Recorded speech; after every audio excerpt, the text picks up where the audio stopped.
ഇന്ന് നല്ലൊരു മടിപിടിച്ച ദിവസമാണ്. അപ്പോൾ ഭയങ്കര ലേസി ആകുമ്പോൾ നമ്മൾ മേക്കപ്പൊക്കെ ജസ്റ്റ് ലിപ്സ്റ്റിക്ക് മാത്രമേ ഉള്ളൂ. പിന്നെ സൺഗ്ലാസ് വെച്ചങ്ങ് ഇറങ്ങുക.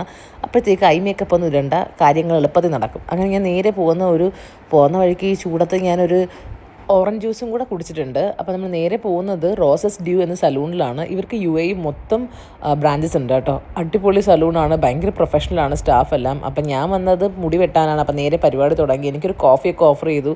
പിന്നെ ഒരു മണിക്കൂറത്തെ പണിയാണല്ലോ, അവർ ഹെയർ സെറ്റൊക്കെ ചെയ്ത് തരണ്ടേ.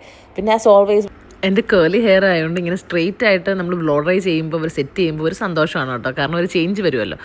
പാക്കറ്റ് മാത്രമല്ല, ഐബ്രോസും കൂടെ ചെയ്തു, അതേപോലെ പെഡിക്യൂറുമായി. ആൻഡ് ഇത് ഭയങ്കര ക്യൂട്ടായിരുന്നു കേട്ടോ. ഈ കുട്ടി നേപ്പാളിയാണ്, എന്നെ ഒരുപാട് സപ്പോർട്ട് ചെയ്തു. ഞാൻ വീഡിയോ എടുക്കുമെന്ന് പറഞ്ഞപ്പോഴത്തേക്ക് ഓക്കെ എടുത്തോ എന്ന് പറഞ്ഞതാണ്. അവിടെ വീഡിയോഗ്രാഫർ ഇല്ലാത്തതുകൊണ്ട് ഞാൻ പറഞ്ഞു കുഴപ്പമില്ല, ഞാൻ വീഡിയോസൊക്കെ എടുക്കുമെന്ന്. അങ്ങനെ ഞാൻ തന്നെ എല്ലാം എടുക്കേണ്ടി വന്നു കേട്ടോ. സെല്ലീമി എന്ത് ചെയ്യാനാ. അങ്ങനെ അതെല്ലാം കഴിഞ്ഞപ്പോഴത്തേക്ക് മലയാളീസ് ആയിരുന്നു കേട്ടോ കൂടുതൽ. അപ്പം നല്ല രസമാണല്ലോ നമ്മളുടെ വൈബും. പിന്നെ ഞങ്ങൾ വിജയ് CM ആയ കഥകളും ഒക്കെ പറഞ്ഞുകൊണ്ടിരിക്കുകയായിരുന്നു.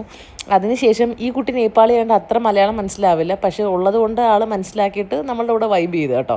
പിന്നെ കുറച്ച് ഫ്ലെക്സിങ് ഒക്കെ ആയി. ആസ് ഓൾവേസ് വരുൺ എന്നെ കിടന്ന് തിരക്കുന്നുണ്ടായിരുന്നു. 1 മണിക്കൂർ പോയ ആൾ പിന്നെയും കാണുന്നില്ല. ഞാൻ പറഞ്ഞു ഓക്കെ ഞാൻ വരുന്നുണ്ട് ടിപ്പിക്കൽ ഗേൾ തിങ്സ്. അപ്പോൾ അത്രേ ഉള്ളൂ. വീഡിയോസ് ഇഷ്ടമാണെങ്കിൽ ലൈക്ക് ചെയ്യുക. അവസാനം ഞാൻ അവരുടെ അടുത്തൊക്കെ ബൈ ഒക്കെ പറഞ്ഞ് എൻ്റെ യൂട്യൂബ് ചാനലൊക്കെ സബ്സ്ക്രൈബ് ചെയ്യിപ്പിച്ച് ഞാൻ ഇറങ്ങിയിട്ടുണ്ട്. ബൈ.